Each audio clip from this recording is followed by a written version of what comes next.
Doctor plus நேர்களுக்கு அன்பான வணக்கம். நான் உங்கள் மாயன் செந்தில்குமார். இன்னைக்கு நம்ம பார்க்கக்கூடிய ஒரு மருத்துவ பகுதின்னு கேட்டிங்கன்னா சுகர். எல்லாரும் சுகரை நினச்சி பயந்துடுறாங்க. அது குறைபாடுங்கிறதுனால ரொம்ப சிம்பிளாக அழகாக அது மெயின்டைன் பண்ணலாம், டியூன் பண்ணிக்கலாம். நம்மளுடைய செல்ஸ்லேயே ரொம்ப முக்கியமான விஷயம் என்னன்னு கேட்டிங்கனாக்கா பேன்க்ரியாஸில் இருக்கக்கூடிய செல்ஸ். பேன்க்ரியாஸ் என்றைக்குமே சாவதில்லை, வேலை செய்யாமல் போகும். நம்மளுடைய உடம்புல வந்து பார்த்திங்கனாக்கா நம்ம என்ன பண்ணுவோம், உழைச்சிக்கிட்டே இருக்கோம் அப்படின்னா ஒரு கேப் விடுவோம் இல்லையா? அந்த கேப்டில் இருக்கக்கூடிய அந்த பிரச்சனை வரும்போது நம்ம யதார்த்தமாக போய் டெஸ்ட் பண்ணி விட்டுருவோம். அந்த நேரத்தில் தலைமயக்கம் இருக்கும், அதேமாதிரி பார்த்திங்கன்னா உடல் சோர்வு இருக்கும், உடல் மெலிவு இருக்கும். அந்த பேன்க்ரியாஸுக்கும் ஒரு சோர்வுநிலை இருக்கும், இயங்காமை இருக்கும், இயங்க மறுக்க தொடங்கும். அப்போ அந்த நேரத்தில் என்ன பண்ணு கேட்டிங்கன்னா அதுக்கு தேவையான போசாக்கு கிடைக்கல, அதுக்கு தேவையான மினரல்ஸ் கிடைக்கல, அதுக்கு தேவையான பிளட்டு கூட கிடைக்காம இருந்திருக்கலாம். ஆக மொத்தத்தில் ஆக்சிஜன் லெவல் போகாமல் இருக்கலாம். ஏதோ ஒன்று நான் சொல்கிறது எல்லா உறுப்புகளுக்குமே இதான் கதை. ஆனால் பேன்க்ரியாஸ் ஏன் ஃபஸ்ட்டு பைண்ட் ஆகுது, பிளைண்ட் ஆகுது, ஒர்க் பண்ணாமல் ஆகுது, ஏன் பெண்ட் ஆகுது?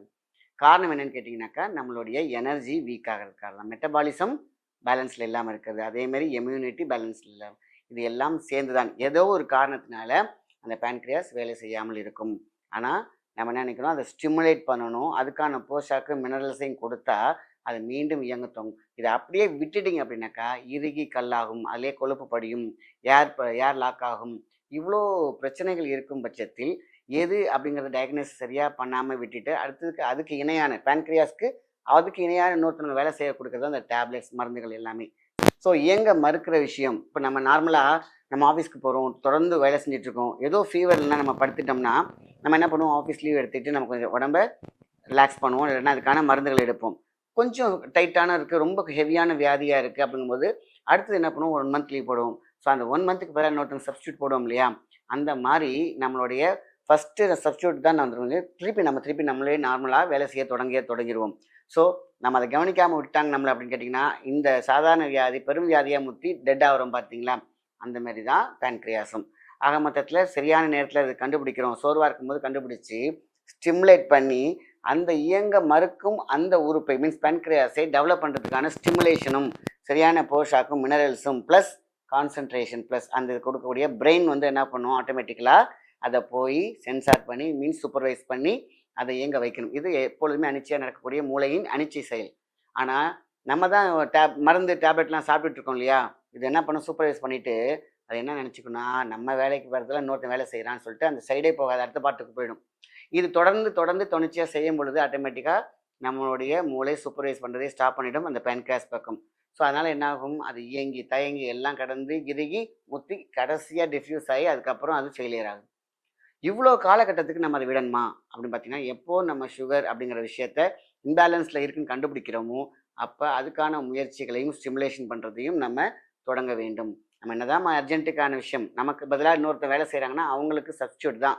அதுக்கு அந்த டைமில் நம்ம உடம்பை தேர்த்திக்கணும். மீன்ஸ் நான் பேன்க்ரியாஸை சொல்கிறேன், பேன்க்ரியாஸை டெவலப் பண்ணக்கூடிய மெடிசன் தான் இப்போ பார்க்க போகிறோம். ஸோ இவ்வளோ பிரச்சனைகள் இருக்குது, உடல் சோர்வு, உடல் மெலிவு, கண் பார்வை, முடி கொட்டுதல் ப்ளஸ் கான்சன்ட்ரேஷன் ப்ளஸ் பிளட்டோடைய ஸ்டாக்கேஜ் அப்படின்னா போகாமல் அங்கங்கே தங்கி நின்று வெரிகோசிஸ் வெயின்லேருந்து கால் கருப்பாகிறதுலேருந்து எல்லாமே இதுக்குள்ளே அடங்குது. கால் எரிச்சல், அப்புறம் பாதம் வந்து பார்த்திங்கன்னா பூ போல் நடக்கிற மாதிரி இருக்கிறது எல்லாமே அடுத்தடுத்த ஸ்டேஜ். அப்புறம் இன்சுலின் நம்ம தனியாக போட வேண்டியதாக இருக்கும். ஸோ அது வந்து எக்ஸ்ட்ரா டியூஷன் மாதிரி, சூப்பர் டியூஷன் மாதிரி. அதெல்லாம் நம்ம போகாமல் கொஞ்சோண்டு நம்ம அந்த டெஃபிஷியன்சி தெரியுதா, அந்த குறைபாடு தெரியுதா, சர்க்கரை குறைபாடு தெரியுதா அப்படின்னா உடனே நம்ம இயற்கையான நிறைய விஷயங்கள் சொல்லியிருந்தாலும் இந்த மருந்து நான் சொல்கிற மாரி இந்த பேன்க்ரியாஸை திருப்பி ரிவைஸ் பண்ணக்கூடிய ஒரு மருந்து. ஸோ இதுக்கு பேர் ஆம்லக்கா அப்படின்னு சொல்லுவாங்க. ஸோ இதை எப்படி செய்யலாம், நம்ம வீட்டில் இருக்கக்கூடிய மஞ்சள், அது வந்து கஸ்தூரி மஞ்சளாகவும் இருக்கலாம், நார்மல் மஞ்சளாகவும் இருக்கலாம். 100 கிராம் மஞ்சள் நம்ம எடுத்து வச்சுக்கணும். அதேமாரி ஆம்லா பவுடர், நெல்லிக்காய் பவுடர் ஒரு 100 கிராம், அதேமாரி ஜீரகம் வந்து பொன்வரலாக வறுத்து அது 100 கிராம். இந்த 3ஐயும் மிக்ஸ் பண்ணி வச்சுக்கோங்க. ஸோ மேக்ஸிமம் என்ன பண்ணுவாங்க, ஆம்லா அதாவது நெல்லிக்காவும் மஞ்சளும் அந்த ஈக்குவலான ரேஷியோவில் எடுத்து வச்சுப்பாங்க. ஸோ ஜீரகம் வந்து சேர்க்கறது வந்து அகத்தை சேர்த்த எல்லா பார்ட்டுக்கும் அது ஒன்றோட ஒன்று கனெக்ட் ஆகும். ஸோ நம்ம வந்து வெறும் பேன்க்ரியாஸ் மட்டும் வந்து நம்ம கான்சன்ட்ரேட் பண்ணாமல் பக்கத்துலேயே இருக்கக்கூடிய லிவராக இருக்கட்டும், கல்லீரலாக இருக்கட்டும், மண்ணீரலாக இருக்கட்டும், அப்புறம் பார்த்திங்கன்னா லங்ஸாக இருக்கட்டும், லிவராக இருக்கட்டும், எல்லாத்தையும் பேலன்ஸ் பண்ணிருக்கிறதுக்கு ஒரு போஷாக்கு தேவைப்படுது. பார்த்திங்கன்னா அது சீரகம் மட்டுமே தரும். எந்த மெடிசன் நீங்கள் வந்து இது ஹெர்பல் மெடிசன் எடுத்திங்கனாலும் அதோட சீரகத்தையும் சேர்த்து எடுக்கும்பொழுது எப்படி நம்ம நார்மலாக டேப்லெட்ஸ்லாம் எடுக்கும் பொழுது பி காம்ப்ளெக்ஸ் ஒன்று சேர்த்துப்பாங்க பார்த்தீங்களா, இந்த வயிறு புண்ணாகாமல் இருக்கிறதுக்கு, பேலன்ஸ் பண்ணுறதுக்கு. அந்த மாதிரி பேலன்சிங் பெரிய யூனிட், மிகப்பெரிய ஒரு மருத்துவம் என்னன்னு கேட்டிங்கன்னா இந்த சீரகம். ஸோ இந்த மூணையுமே என்ன பண்ணுறோம், ஈக்குவல் ரேஷியோவில் ஒரு டப்பாவில் எடுத்து வச்சுக்கிட்டு காலைல எழுந்திரிச்ச உடனே எம்டி ஸ்டமக்கில் 1 டீஸ்பூன் 2 டீஸ்பூன் போட்டு கொதிக்க வச்சு மெல்லமாக நம்ம நாக்கில் உள்ள சலைவாவோட பொறுமையாக குடிக்கணும், மிதமான சூட்டில். இது எம்டி ஸ்டமக். அதே மாதிரி நைட்டு சாப்பிட்ட பிறகு ஒரு டம்ளர், சாப்பிட்டு ஒரு 1/2 hour கழிச்சு ஒரு டம்ளர் எடுத்துக்கிட்டிங்கனாக்கா இதை மட்டும் 48 நாள் எடுத்து பாருங்களேன். அந்த சர்க்கரை குறைபாடு என்பது அத்தனைக்கும் பார்த்தீங்கன்னா ஈடு கொடுத்து அது வேலை செய்ய தொடங்கிவிடும். எங்கே பிளாக்கேஜ் இருக்குது, எங்கே ரத்த ஓட்டம் இல்லை, எங்கே ஆக்சிஜன் இல்லை, எங்கே மினரல்ஸ் இல்லை, எல்லாமே எல்லா உறுப்புகளுக்குமே பேலன்ஸ் ஆகும் பொழுது நல்லா ஃப்ரெஷ்ஷாக இருக்கலாம். இழந்த உடல் மீட்டெடுக்கப்படும். அதேமாரி பேன்க்ரியாஸ் கொஞ்சம் கொஞ்சமாக ரிவைஸ் ஆகட்டும். அப்போ பார்த்தீங்கன்னா பிஃபோர் ஆஃப்டர் நீங்கள் வந்து பிளட் டெஸ்ட் எடுத்து பார்த்தீங்கன்னா ஒரே ஈக்குவலாக பேலன்ஸாக இருக்கும். ஸோ இது படிப்படியாக இன்றைக்கி இந்த 48 நாள்லேயே உடனே நடந்துருமா? இது ஃபஸ்ட்டு ஸ்டேஜ். ஃபஸ்ட்டு 48 நாள் நம்ம என்ன பண்ணோம், காலை மாலை எடுத்துகிட்டு வந்துட்டுருக்குறோம். ஸோ அதுக்கப்புறம் பார்த்தீங்கன்னா ஃபஸ்ட்டு பேலன்ஸ் ஆகிடும், அப்புறம் நேச்சுரலுக்குள்ளே வரும், அப்புறம் எப்போதும் போல் நீங்கள் பழையபடி எப்படி இருந்தீங்களோ அதுக்கு மாறும். இதுக்கு 3 months ஷெட்யூல். இதை மட்டும் கரெக்டாக நம்ம எடுத்துகிட்டு வந்தாலே போதுமான விஷயம். இதுக்கு இடையில் நம்ம காலையில் இதை எடுத்துக்கிறோம் இல்லையா, இதுக்கு இடையில் ஏதாவது பூஸ்டர் தேவைப்படுதா அப்படின்னு பார்த்தீங்கன்னாக்கா சுண்டக்காய். இந்த சுண்டக்காய்ங்கிறது சாதாரண விஷயம் கிடையாது. நம்மளை சுண்டி போன உடம்பையும் தெம்பாக ஆக்கக்கூடிய ஒரு சக்தி இருக்கிற சுண்டக்காய்க்கு உண்டு. பிளட்டு நல்லா இம்ப்ரூவ் பண்ணி கொடுக்கும். பிளட்டு என்றைக்குமே பார்த்தீங்கன்னா செல்ஸ் வந்து மோட்டிவேட் சீக்கிரம் ஒரே வாரத்தில் நீங்கள் எவ்வளோ பெரிய ஹீமோக்ளோபின் ப்ராப்ளமாக இருந்தாலும் சுண்டக்காய் அப்படி ஏற்றி கொடுக்கும். ஸோ நான் சொன்னாலே பூஸ்டர், எக்ஸ்ட்ரா பூஸ்டர். சுண்டக்காய் வந்து பார்த்தீங்கன்னா காஞ்ச சுண்டக்காவாக எடுத்துக்கோங்க, உப்பு இல்லாததா, ப்ளஸ் ஜீரகம். சுண்டக்காய் 100 கிராம் எடுத்து பவுடர் பண்ணி வச்சுக்கிறீங்க அப்படின்னு கேட்டிங்கன்னா காஞ்சதை. அடுத்து பார்த்தீங்கன்னா அதே 100 கிராம் வந்து ஜீரகம், அதுவும் பார்த்தீங்கன்னா பொன்னூறுல வறுத்துக்கணும். பிகாஸ் மேலே உள்ள சாம்பல் அந்த சலும்பெல்லாம் இல்லாமல் இருக்கிறதுக்காக. ஸோ இது வந்து பார்த்திங்கன்னா கேப்பில் வந்து நம்ம வந்து காலையிலையோ மாலையிலையோ எப்போனா எடுத்துக்கலாம். ஸோ இது வந்து உள்ள உடம்புக்குள்ளே போகணுமே ஒழிஞ்சு இது பிஃபோர் ஃபுட் ஆஃப்டர் ஃபுட் இந்த மாதிரியான கணக்குகள்லாம் கிடையாது. நம்ம சாப்பிட்டா எப்படி உங்களுக்கு அதோட சத்தை எடுத்து சக்கையாக போடுத உடம்பு, அதே மாதிரி நம்மளுடைய இந்த ஹெர்பல் இருக்கக்கூடிய சத்தையை எடுத்து சக்கையை போட்டுட்டு சத்தமாக கொடுக்கும். எங்கெங்கெல்லாம் குறைய இருக்கோ அதுக்கு ஈக்குவலாக கொடுத்துக்கிட்டே இருக்கிறது தான் நம்மளுடைய மூளை. அப்போ எங்கே பேன்க்ரியாஸ் இருக்குது அதை ஸ்டிமுலேட் பண்ணும், அந்த வர்ம புள்ளியை ஸ்டிமுலேட் பண்ணும். இதெல்லாம் வந்து பார்த்திங்கனாக்கா நம்ம மெடிசனில் வந்துடுது. ஸோ இதை வந்து அப்படியே ஃபுட்டு மாதிரியே அழகாக எடுத்துகிட்டு வந்தாலே போதுமான விஷயம். தட்டுதல், இது வந்து பார்த்திங்கன்னா இது ஸ்டிமுலேஷன் சொன்னல, ஒருத்தன் தூங்கிட்டு இருக்கான் முடியலன்னா தம்பி அப்படின்னு தட்டி எழுந்திருப்பாங்க இல்லையா, அது மாதிரி தூங்குற அந்த உறுப்புகளை தட்டி எழுப்ப வேண்டும். அப்போ ஸ்டிமுலேஷன் தேவைப்படுது. அதுக்கு தான் பார்த்திங்கன்னா நான் இந்த முறை இது பேன்க்ரியாஸோட இது, அதோட எண்டு வந்து பார்த்திங்கன்னா இங்கே இருக்கும். ஸோ நம்ம இதை சாப்பிட்டுட்டு இல்லை முடித்த பிறகு ஃப்ரீயாக இருக்கும் போது இந்த தட்டுதல் 1 2 3 4 5 இங்கே தட்டும் போது பெயின் இருக்கும். அதெல்லாம் கண்டுக்க 1 2 3 4 5 6 7 ஒரு 10-15 தடவை தட்டிங்கன்னா ஸ்டிமுலேட் ஆகும். இது வந்து ரத்த ஓட்டத்தை கொடுக்கும். எங்கெங்கெல்லாம் இந்த பேன்க்ரியாஸோட அக்குபஞ்சர் பாயிண்ட்ஸ் இருக்கோ, அக்குப்ரெஷர் பாயிண்ட்ஸ்க்கோ ஸ்டிமுலேட் பண்ணி கொடுக்கும். ஸோ எல்லாமே ரீஃப்ரெஷ் ஆகும்.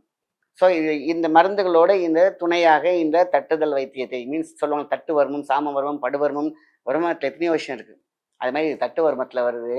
சில பேர் இதை தட்டுறதுனால எப்படிப்பா பேன்க்ரியாஸ் வேலை செய்யும் கேட்கலாம். தட்டுறதுனால ஒரு அதிர்வலை ஏற்படும், தட்டுவதால் ஒரு ஸ்டிமுலேஷன் படும். நீங்கள் தட்டி எழுப்பினா தான் ஒருத்தன் தூங்கணும் மயக்கம் எழுந்திருக்க முடியும். அந்தமாரி தட்டி எழுப்ப வைக்க முடியும். இந்த மருந்துகள் அவங்களுக்கு போஷாக்கை கொடுக்கும். ஆக மொத்தத்தில் சுகருங்கிறது ஒரு கம்ப்ளைண்ட் தான் சொல்லுவாங்க. சுகர் கம்ப்ளைண்ட் தான் சொல்லுவாங்க ஃபஸ்ட்டு.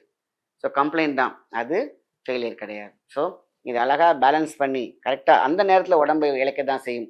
இதெல்லாம் சிம்டம்ஸ் எப்படி சார் கண்டுபிடிக்கிறது? சோர்வாக இருக்கும், அடிக்கடி யூரினேஷன் இருக்கும், அதுக்கப்புறம் பார்த்தீங்கன்னா எல்லாமே சிங்க் ஆகிறதுனால ஒரு சிம்டம்ஸாக இருக்கும். நம்ம அப்பயே என்ன பண்ணிக்கணும், உஷாராக போயிட்டு இந்த மாதிரி ஸ்டிமுலேட் பண்ணி அதுக்கான விஷயங்கள் சரியாக கொடுத்தோம்னா சுருண்டு விழுந்தவன் எம்பி எழுந்து வேலை செய்வான். அதுதான் இந்த பேன்க்ரியாஸோடைய வேலை. என்றைக்குமே அவ்வளோ சீக்கிரத்தில் பேன்க்ரியாஸ் சாவதில்லை. ஸோ அதுக்கு ஃபெயிலியர் அப்படிங்கிற ஒரு பட்ட பெயரை சுட்டிட வேணாம். அதனால தான் அதை ஸ்டிமுலேட் பண்ணி கொஞ்சம் உட்கார வச்சு தட்டி எழுப்பி அதுக்கு மருந்து போஷாக்கெல்லாம் கொடுத்தோம்னா அது பழையபடி வேலை செய்யும். இன்சுலின் சுரக்க தொடங்கும். படிப்படியாக ஒரே எதிரியாக வரணும்னு நினைக்க வேணாம். ஒரு 3 மாதம் அழகாக அந்த ரிதமாக கொண்டு வந்தீங்கன்னா ஒரே மாதத்தில் நல்ல ரிசல்ட் வந்துடும். அப்படியே நிறுத்திட்டாமல் அதை கண்டினியூ பண்ணணும். ஸோ இந்த மஞ்சள், நெல்லிக்காய், சீரகம் வெறும் பேன்க்ரியாஸ்க்கு மட்டும்தானா அப்படி ரத்தம் சுத்தி கட் ஹெல்த்துக்கு அவ்வளோ நல்லது. இதை சார்ந்து சர்க்கரை குறைபானால் வரக்கூடிய எந்தெந்த குறைபாடுகளோ அதையும் நேர்த்தி செய்யும், சீர் செய்யும், சீராக அமைக்கும். அதான் இதோடைய ஸ்பெஷல்.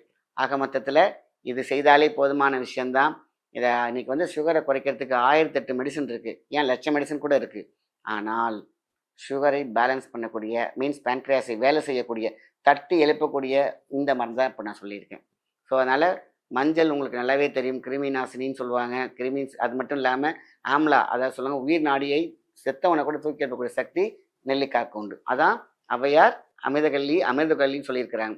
ஸோ அதோடு சேர்த்து அகத்தை செய்யும் சீரகம், இந்த 3ம் காம்பினேட் பண்ணுங்கள். 3 வாதம் பித்தம் கபத்தை பேலன்ஸ் பண்ணக்கூடிய சக்தியும் அதுக்கு கிடைக்கிது.